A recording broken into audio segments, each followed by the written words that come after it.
2 வருஷத்துக்கு முன்னாடி நடந்த அதே கோர சம்பவம் நேத்து வயநாட்டுல நடந்திருக்கு. இயற்கையினால அப்படின்னு சொல்லி கேட்டீங்கன்னா இல்ல, சிலரோட அலட்சியத்தினால. நேத்து காலையில 11 மணி அளவுல வயநாட்டில் இருக்கிற மீனாட்சி பிரிட்ஜுக்கு பக்கத்துல இந்த விஷயம் நடந்திருக்கு. என்ன நடந்திருக்கு அப்படின்னு சொல்லி பாத்தீங்க அப்படின்னா, கோழிக்கோட் டு வயநாடு இணைக்கிறதுக்கு ஒரு ட்வின் டனல் ஒன்னு கிரியேட் பண்ணிட்டு இருக்காங்க. அந்த டனலுக்கு பாத்தீங்கன்னா கிட்டத்தட்ட 2134 கோடி செலவுல அந்த டனல் உருவாக்கிட்டு இருக்காங்க.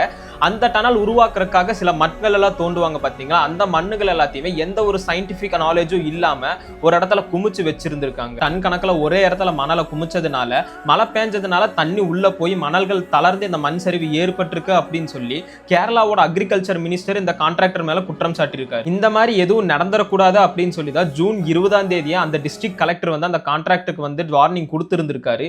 இருந்துமே பாத்தீங்கன்னா அவங்க தொடர்ந்து இந்த வேலையை செஞ்சதுனால தான் இந்த மாதிரி ஒரு மணல் சரிவு ஏற்பட்டிருக்கு அப்படின்னு சொல்லி கருதப்படுறாங்க. இந்த மணல் சரிவுனால கிட்டத்தட்ட 5 பேர் உயிரிழந்ததாகவும் 9 பேர் ரெஸ்கியூ பண்ணிட்டதாகவும் கிட்டத்தட்ட 7 பேருக்கு மேல உள்ள மாட்டிட்டு இருக்கலாம் அப்படின்னு சொல்லி ரிப்போர்ட் பண்றாங்க. இதை பத்தி நீங்க என்ன நினைக்கிறீங்க அப்படிங்கறத கமெண்ட் பாக்ஸ்ல மறக்காம சொல்லுங்க.